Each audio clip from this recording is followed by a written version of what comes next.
자, 아까도 제가 이야기했다시피 굳이 한국 최고의 대기업 회장을, 부회장이지만 회장이죠, 사실상 봐주려면 청와대 불러서 이야기하고 봐주지, 왜 인도까지 가가지고 남의 나라 행사장에 남의 나라 총리까지 끌어들여가지고 그렇게 쇼를 하냐는 겁니다. 문재인이 이재용을 만난 부분이요, 지금 해석이 어떻게 되는가 하면 대기업 기살리기에 초점을 맞춘 순방이다. 애로사항이 있으면 언제든 말하라고 하면서 문이 기업하기 좋은 나라 되게 하겠다, 이렇게 말을 했습니다. 인도에 진출하는 기업들 건의사항을 듣고 양국이 기업하기 좋은 나라에 협조를 하자. 그리고 이재용은 머리를 조아리며 일자리 창출에 노력하겠다 하고, 문재인은 대기업의 일자리 창출 공헌이 크다, 경제성장의 동반자로 포용을 하겠다, 이런 투로 이야기를 하고, 자, 쌍용차를 인수한 마인드라를 만나서는, 마인드라 그룹이 쌍용차를 인수했지요. 그래서 해고자에게 관심을 가져달라고 대통령이란 사람이 쌍용차의 실제 주인 인도 사람한테 그런 이야기를 했습니다. 마인드라 회장한테 한국에 더 많이 투자하고 노사 화합을 통해 성공하는 모델을 만들어 달라, 이렇게 말을 했고, 마인드라 측은 1조 3천억을 더 투자하겠다, 이렇게 이야기를 했는데요. 인도까지 가서도 친노동 발언을 합니다. 자, 재계는 5분간에 걸쳐서 이재용과 문재인의 이런 단독 회동이 있었다라는 부분에 대해서 청와대가 이제는 색깔을 좀 바꾸는 것 같다, 재벌을 바라보는 시각이 바뀌는 게 아니냐라고 이렇게 해석을 하고 있습니다. 자, 그런데 여전히 대법원 재판을 앞둔 피의자를 인도까지 불러다가 만나면서 5분간의 별도 이렇게 시간을 대통령이 가졌다는 것은 이 정권이 이재용을 구속시킨 부분이 국정농단이라는 주장을 야당 때부터 해서 이재용을 구속시키고 박근혜 전 대통령을 구속시켰어요. 그래놓고 거기에 지금 재판이 진행 중인 사람을 불러서 환담을 하고 고용 창출에 노력해달라, 열심히 노력을 하겠다, 둘이 이제 아주 화기애애하게 주고받았어요. 그러면 지금 KBS조차도 어제 이 부분에 대해서 이것이 적절하냐라는 비판이 있다라는 말을 넣어요. 언론이 그 말을 안 하면 솔직히 창피해서 언론이라고 볼 수도 없기 때문에 이 말을 했을 거라고 봅니다. 저거가 하는 일에 대해서는 부끄러운 줄을 몰라요. 후한무치하단 말이 이럴 때 딱 들어맞는 소리라는 겁니다. 남이 하는 일은 전부 비리고 부정이고 짜웅이에요. 저거가 하는 일은 부끄러운 줄을 몰라요. 양심이 마비된 인간들이라고 저는 보고 있습니다. 자, 그런데 지금 이 정부가 진짜로 이재용을 그래 만나서 행사를 했다 해서 뭘 하려고 하는지에 대해서 아직도 알 수가 없다. 과거도 청와대에서 기업에 직접 연락을 오거나 정경련을 통해서 구체적인 요구사항을 주문하는 일이 있었는데, 국정농단 이후에 이 정권은 알아서들 해라 해놓고는 뒤로는 다 이렇게 잡아가고 다 쑤시고 지금 하고 있다. 그래서 지금 삼성전자도 알아서 해라, 이 말이 진짜 무서운 거 아니냐, 알아서 얼만큼 해야 된다는 말이냐, 이런 부분을 지금 고민하고 있다는 겁니다. 자, 그런데 이 정권 세금을 더 거두려고 부동산 공시가를 대수술한다고 합니다. 뭐 부동산 공시가가 60% 수준이기 때문에 대수술을 할 필요도는 있겠죠. 자, 그런데 이제 그렇게 되면 세금이나 건보료나 다 엄청나게 올라갈 거라는 거죠. 잘하고 있어요.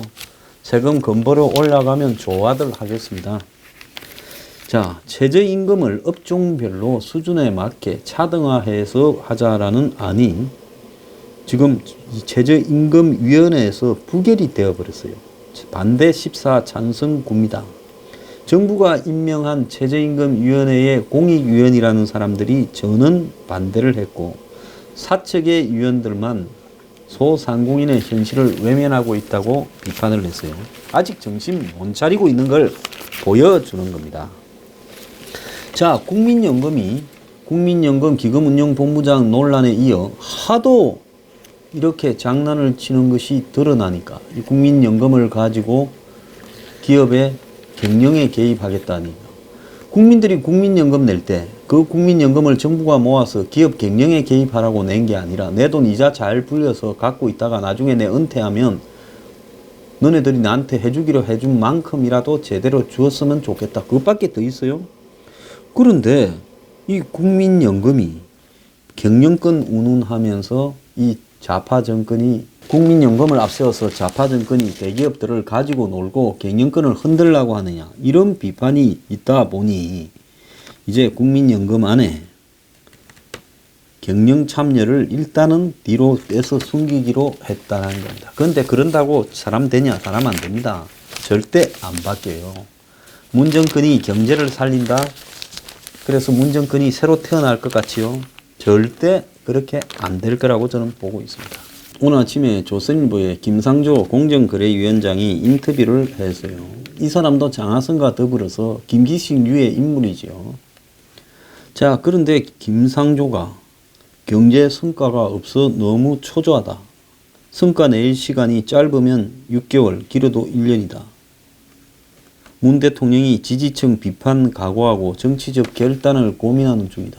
아니, 누가 그렇게 하라 해서 쥐가 저거들끼리에 함정에 빠져가지고 좌파 이념으로 무장되어서 스스로 경제 살 길을 갖다가 포기하고 경제를 죽이는 정책들만 앞장서서 했고, 김상조도 거기에 앞장서서 칼을 휘둘렀던 장 본인이 이제 와가지고 경제 성과가 없어 너무 초조하다라는 말을 할 그런 자격이 있어요? 자, 지난 1년은 외교 안보 이슈로 높은 지지를 받았지만 결국 정부의 성패는 경제 문제, 국민이 먹고 살 문제로 어떻게 이걸 해결하느냐에 달려 있다. 지금 너무 초조하다. 시민단체 시절 재벌 저격수로 이렇게 불렸고, 지금은 문 정권의 경제민주화 공약을 총괄하는 김상조 공정거래위원장의 입에서 절박, 초조, 위기라는 단어가 여러 번 튀어나왔다. 김상조는 올 하반기 경제 환경이 굉장히 어려워질 가능성이 크다. 제가 그랬잖아요. 11월 달만 한번 대봐라. 너네들 그때도 지금같이 할 수 있겠느냐고 제가 여러 번 이야기를 했습니다. 저들도 올 하반기에 경제 환경이 굉장히 어렵다고 실토하는 거예요. 수치를 뒤다보고 있으니까 훨씬 저보다 더 잘 알겠죠. 정부가 성과를 낼 시간적 여유가 이제는 별로 남지 않았다. 이렇게 이야기를 하면서 국민들이 얼마나 참고 견뎌 주겠느냐. 문재인도 이런 상황을 잘 알고 그래서 규제 핵심 점검회의를 취소할 절박감을 갖고 있다. 아니 이거 몸이 아파서 안 한 거 아니에요? 뭔 소리를 하고 아직도 그런 헛소리를 하고 있어요? 자, 문재인은 2년 차를 맞아서 규제 핵심을 위한 정치적 결단을 고민하고 있다고 김상조가 전했습니다. 지지층을 비판을 받을 수밖에 없는 굉장히 어려운 일이지만 규제 핵심 없이는 이 정부가 성공할 수 없다는 사실을 잘 알고 있다. 그래, 그걸 아는데 지금 1년 하고도 훨씬 시간이 더 걸려서 이제서 그런 헛소리를 해 샀느냐는 겁니다. 자, 이 정권 가만히 보면요. 집권하고 1년이 한 지금 2개월이 되도록 좌파 정권으로서 정체성을 경제에 뚜렷하게 드러냈어요. 근데 경제가 갈수록 개판 5분 전이 되어 가니까 이제는 갑자기 우회전을 하기 시작하면서 또 한편으로는 지금 잡고 있는 기업들에 대한 수사나 먼지털이도 놓치기는 또 싫어요. 그리고 일부 기업들은 또 손을 봐서 기업들을 찢어 붙이고 발기고 던져주고 그런 것도 하고 싶어요. 기업들한테 등쳐서 콩가루도 좀 뜯어먹고 싶어요. 여러 가지 생각이 복잡하게 지금 머릿속에 들어가 있을 겁니다. 그렇기 때문에 이런 정권이 경제를 절대로 살릴 수 없는 거예요.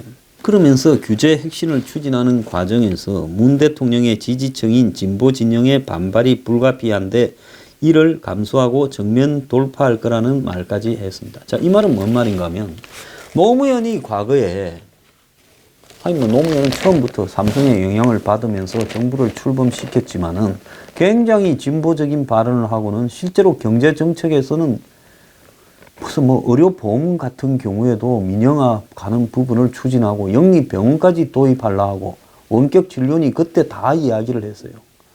그래서 한마디로 특정 재벌공화국 비슷하게 나라를 끌고 가면서 좌파 진영 내부에서 욕을 엄청나게 처먹었습니다. 지금 이 정권은 그때와는 다르게 좌파로서 출발을 했는데 이제 너무 좌파로 가다 보니까 이러다가 정권 망해서 쫓겨나겠다 싶으니 이제 우회전을 좀 하려고 생각을 하는데 머리는 좌파고 행동도 좌파인데 갑자기 우양우가 잘 되겠습니까? 그러니까 우양우 하니까 좌양자가 되어버리고 있죠. 저거 내부에 이런 머리들을 우양우로 틀어서 오는 것이 가능할까? 저는 안 된다고 봅니다. 지금 보세요. 최저임금위원회에서 업종별로 다르게 앉아가는 것도 부결시키고 또 공시지가를 올리자고 사장 손쉬운 결정을 합니다. 이거 올리기는 올려야 되는데요. 공시지가를 왜 다른 정권들이 못 올렸겠는가 한번 생각을 해보라는 거예요. 공시지가를 실제로 현실화하는 과정에는 엄청나게 세금 부담이 폭증할 수 있다는 부분이 두려운 거죠. 대한민국은 일정하게 세금을 작게 내는 부분에 상류층부터 합의가 돼 있지 않습니까? 솔직히 돈 많은 재산 많지 않은 사람이 뭐 공시지가를 올리든가 말든가 나하고 뭔 상관이 있어요? 저 같은 사람은 뭐 공시지가 올라가든가 말든가 별 상관이 없고 이해관계가 없어요. 그런데 공시지가 올라간다 하면 가슴이 콩 무너지는 사람은 따로 정해져 있죠. 부동산이 많은 사람밖에 더 있습니까? 자, 그래서 소득주도 성장, 혁신 성장, 공정 경제의 세 축이 따로따로 움직인 측면이 있고 정부도 따로따로 움직인 부분에 반성하고 있다. 이러면서 재벌 개혁과 관련해서 재벌 구조, 지배 구조 개선이나 비즈니스 쪽에서 성공 사례가 필요하다. 이재용, 정의선, 최태원, 구광모, 신동빈의 이름으로 직접 나서 달라. 그런 소리를 하고 있습니다. 자, 이제는 어려워지니까 재벌들 이름 부르면서 이름을 걸고 변화를 이끌어 달라 해요. 지금까지 저 마음대로 코 끼어서 끌고 가다가 이제 너네 이름으로 변화를 해달라 그래요? 뻔뻔하기 거지없어요. 원래 좌파가 되면 이렇게 뻔뻔하고 양심이 없는 겁니까? 대기업 오너가 직접 지배구조 개선과 비즈니스를 성공하는 것을 주도하라. 비즈니스 성공이야 주도할지 몰라도 대기업 오너가 지배구조를 미쳤다고 스스로 개선을 합니까? 전 세계에 그런 예가 있는지 한번 보라 그랬어요. 물론 착한 사람들은 그렇게 하겠지만은 한국적 현실에서 오너가 지배구조를 스스로 개선하겠어요? 무슨 소리를 하고 있어요? 자, 규제 혁신을 막는 게 시민단체의 신념인데 그런 시민단체를 자기는 못 들어준다. 이렇게 말을 하고 있는데 이자가 갑자기 튀어나와서 조선일보하고 인터뷰하면서 이런 말을 하는 이유는 뭐냐? 문재인이 이제 인도 갔다 오면 이재용을 화해한 사면한 부분을 가지고 이제는 친기업으로 바뀌겠다고 이제 할 거니까 문재인이 오기 전에 나도 좌파에서 우파로 빨리 변신을 하자 그렇게 지금 한 걸로 보이는데요. 좀 가소롭습니다. 안보 이슈로 지지 높지만 이게 계속 높을 것 같아요. 묻고 사는 문제가 실패하면 안보 이슈도 실패한 게 돼버리는데 가만히 둬도 이거는 북한 때문에 실패하게 돼 있어요. 자, 어제 아마 정경련에서 진장섭이 그 싱가포르 국립대학 교수로 간간히 국내의 칼럼이나 이런 걸 쓰죠. 그리고 장하준, 장하성의 동생이죠. 케임브리지 대학 교수죠. 이 집안은 다 머리 좋다고 소문이 났는데 근데 좀 형제가 따로따로 움직이는 것 같아요. 신장섭은 문정부의 경제정책이 F학점이라 했고 장하준은 학점을 보류한다 했습니다. 자, 신장섭 이야기를 들어보겠습니다. 1년간 분배정책만 했지. 그런데 불평등이 더 심화됐다. 어떻게 분배를 강화했는데 불평등이 더 심화될 수 있겠느냐. 경제정책 전반에 대해 F학점을 주겠다. 장하준, 아직 공부를 제대로 못했으니 학점은 보류하고 싶다. 그래야 되겠죠. 형님이 있는데 정책실장인데 동생이 형님을 F학점이라 하면 집안에 안 보는 일이 벌어지지 않겠습니까? 그래서 두 학자 모두 긍정적인 점수를 못 주겠다고 했고 미래 성장 동력 확보를 위한 산업 정책이 실종돼 버렸다. 외국계 헤지 펀드에 의해 국내 산업이 공격을 받는데도 무방비로 대응하고 있다. 이런 부분을 지적을 했습니다. 직접적인 비난을 피했지만 주주 자본주의를 재벌 개혁의 수단으로 삼고 있는 현 정부의 경제 정책을 비판한 걸로 보인다. 이 주주 자본주의 그 뭔가 하면 국민연금을 지금 경영 창달을 시켜가지고 개입을 하겠다. 그걸 이야기를 한 겁니다. 자, 장하준 교수는 한국 경제가 처한 그 시적 산업 환경이 크게 우려스러운 상황에 이르렀다고 진단했다. 저도 가끔씩은 좀 생각을 해봐요. 옛날에는 경제가 참 어렵다 생각을 했는데 나이가 좀 드니까 이게 좀 보입니다. 이 책도 좀 읽고 하니까요. 그런데 경제학자들이 이야기하는 게 보면 매우 상식적인 수준의 이야기만을 하고 있지 특별한 이야기를 하는 사람이 별로 없어요. 그래서 경제 전문가 참 쉽다라는 생각을 이렇게 저도 해봤습니다. 자, 주력 산업이던 조선 철강이 중국에 크게 잠식되고 세계 1위를 기록 중인 반도체도 언제 중국의 추월을 당할지 모른다. 이거 누구나 한 소리고 저도 했어요. 선진국보다 뒤처져 있는 바이오, 신소재, 인공지능 산업에서도 격차가 좁혀지지 않고 있다. 이렇게 말을 하면서 한국 경제의 성장률이 과거보다 하락한 것은 기업의 설비 투자가 줄었기 때문이다. 지금 기업이 투자 안 합니다. 기업은요, 귀신같이 냄새를 잘 맡습니다. 투자를 해야 될 때냐, 사내 유보금으로 쌓아둬야 될 때냐, 개인 비자금으로 만들어서 개인이 좀 챙겨야 될 때냐, 정확하게 아는 거지요. 지금 삼성의 이재용이 문재인을 만나서 고용 창출 열심히 하고 투자하겠습니다 하면 그럴 것 같지요. 언론 중에 재벌 회장이 투자하겠다, 고용하겠다 한 거를 실제로 그렇게 됐는가를 대비표를 만들어가 한 1, 2년 뒤에 발표하는 언론 봤습니까? 없어요. 왜 안 한 줄 알아요? 재벌들한테 다 광고 받아서 먹고 사는데 신문이고 종편이고 언론이 그런 거 하면 재벌이 광고 주겠습니까? 야, 뭐 그런 쓸데없는 걸 조사하고 앉아서 너 광고 좀 빼. 제가 과거에 한국의 대기업들의 잘못된 행태를 비판 좀 하니까 광고로 먹고 사는 그 방송들이 절절절절 맵디다. 그래서 누가 투자하라고 해도 투자하겠습니다 하지 고용하겠습니다 하지 안 합니다. 그런데 중요한 거는 투자 좀 부탁한다. 투자하겠습니다. 고용 창출하겠습니다. 말을 하면서 안 해요. 그러면 나중에 했는가 안 했는가에 대해서 비교표가 없다니까. 박근혜 정권 때 처음 정권 들었으면 기업 손 좀 봐요. 총수가 도망도 가고 해외로 나가가 안 들어오고 그래요. 좀 있으면 들어와서 열심히 하겠습니다. 창조경제에 힘을 모으자. 개뿔 창조경제는 뭐가 됐어요? 투자 고용했어요? 안 하지요.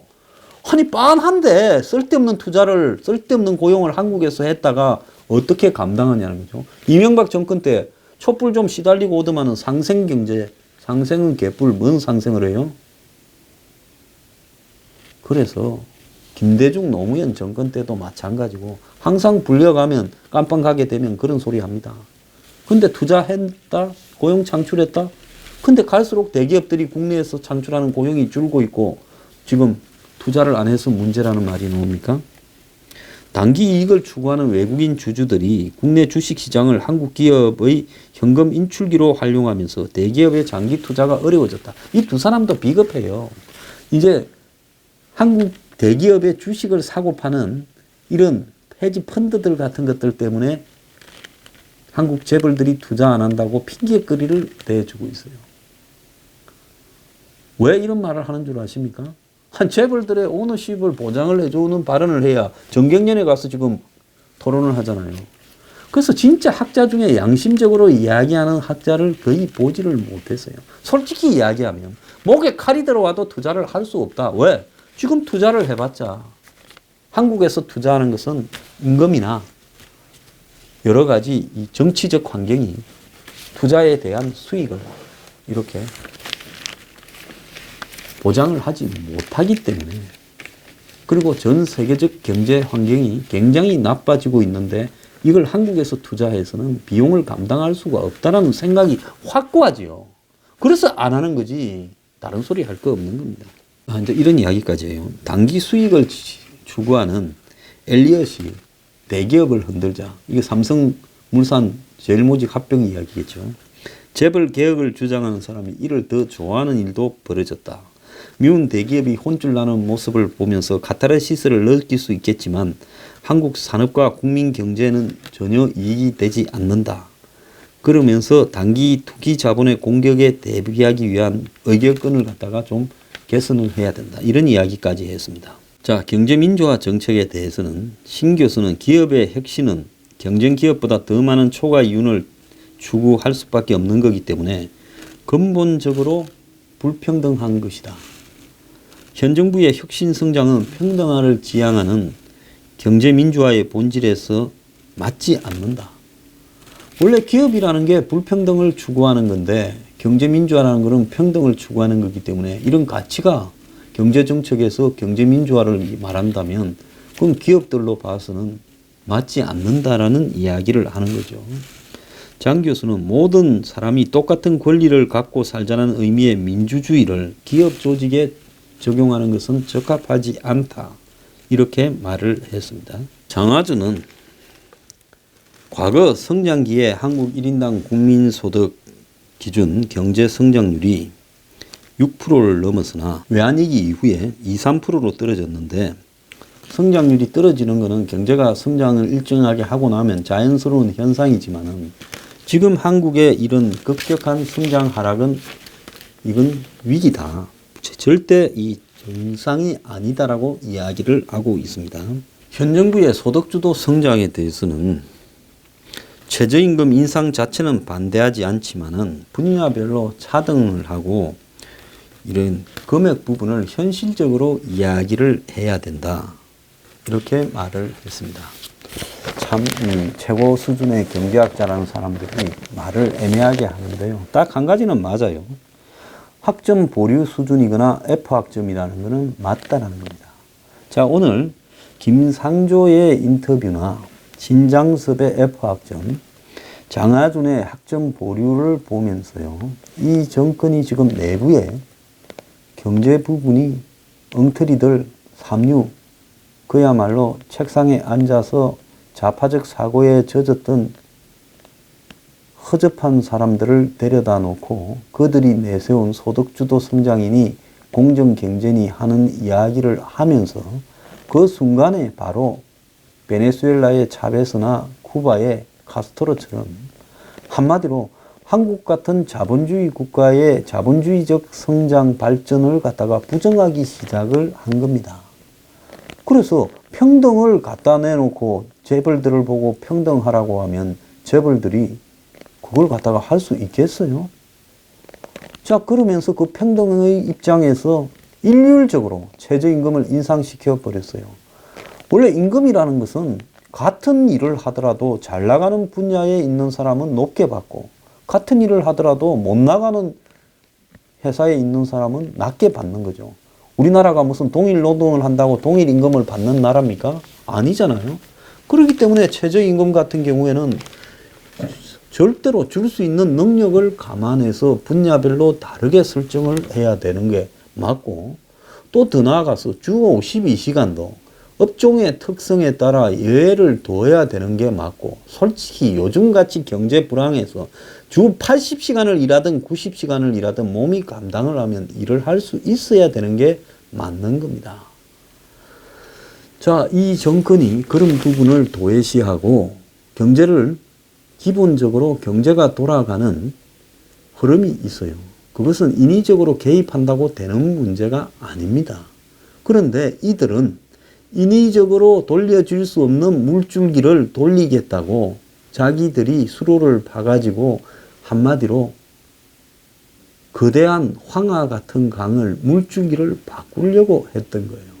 그러다 보니 여기저기 사고가 나면서 가만히 둬도 숨만 겨우 쉬고 있는 한국 경제가 이 사람들이 죽어가는 사람들한테 칼질을 하고 막 아편을 쳐미기고 하니까 이게 빨리 죽어버리는 거죠. 자, 그런데 이 사람들이 이제 와서 규제 혁신한다 그러고 삼성의 이재용이 보고 고용 창출하고 투자한다고 해서 봐준다고 이것이 살아나겠느냐. 그리고 정말 이자들이 지금까지의 경제정책을 반성하면서 주 52시간도 탄력적으로 적용을 하고 그 다음에 최저임금도 탄력적으로 적용을 하고 우리가 잘못했다. 그리고 뭐 각종 경영 참관이 뭐니 또 안 하겠다. 이렇게 할 것 같습니까? 지금 이 순간에도 국민연금의 기금운용본부장 문제를 그대로 밀고 가려고 하는 놈들이에요. 죽었다 깨어나도 사람 안 됩니다. 그렇기 때문에 이제 어려우니까 누가 그랬겠죠. 이재용이하고 이제 살살 풀어줘야 될 이유가 생긴 사람들이 그 핑계를 문 정권이 이번 기회에 정권의 기조를 바꾸어서 좌파적 경제정책에서 시장경제정책으로 전환한다는 신호를 이재용이 풀어주는 김에 한번 방향 전환했다고 쇼 한번 합시다. 그런데 마음 한구석에는요. 다 가기 싫어요. 왜? 그래도 우리가 맞다. 이렇게 생각하고 있을 겁니다. 갈릴레오처럼 그래도 지구는 돈다 한 것처럼요. 그래서 김상조는 이제 지가 덮어 쓸까봐 지는 아니다라는 식으로 발을 설 빼요. 장하성이 이제 끝났고 거의 보니까 자 그러면 내가 다 이제 뒤집어 쓰겠다. 홍장표도 나갔고 나도 빠져나와야지. 왜 내가 안고 가냐. 그러고는 이렇게 말하면서 이제 살짝 빠지는 거예요. 나는 현실로 돌아가서 현실적인 경제정책으로 가고 싶다. 대통령도 고민 많다 하면서요. 자 그러면 이제 문이 돌아오면 자 대기업들 불러서 친화적으로 하라 하고 으쌰으쌰해서 잘 가질 거라고 봅니까? 또 언제 잡아갈지 모른다. 저것들이 왜 저러지? 북한에다가 뭘 투자하라고 그러나? 돈 줘라고 그러나? 뭘 갖다 줘야 되지? 계속 저렇게 할까? 변덕이 팥죽 끓듯이 심한 집단인데 저렇게 말한다고 내가 괜히 뭐 좀 성의 보이는 척 하다가 나중에 본전도 못 찾고 그러는 거 아니야? 자, 그런데 뭐 투자를 하려거나 고용을 하려 해도 경기가 어느 정도 돌아갈 때 이야기지. 지금 내일 모레 IMF가 올지 뭐 올지 모르는데 이런 상황에서 내 혼자 고용하다가 그러면 그러니 괜히 투자한다고 말만 해놓고 시간만 좀 끌고 고용한다 해놓고 시간만 질질 끌면 놈이 그거 비교 분석해서 했니 안 했니 보고하거나 발표하는 놈 있겠느냐. 그냥 우리가 입으로만 하고 치우자. 다 그렇게 흘러가게 돼 있어요. 자, 서로가 거짓말을 하는 겁니다. 정권은 자기들이 우적으로 전향했냥 거짓말을 하는 거고 기업들은 저것들이 약을 먹었나 왜 저러나 저런다고 내가 할 것 같냐? 환경이 돼야 하지.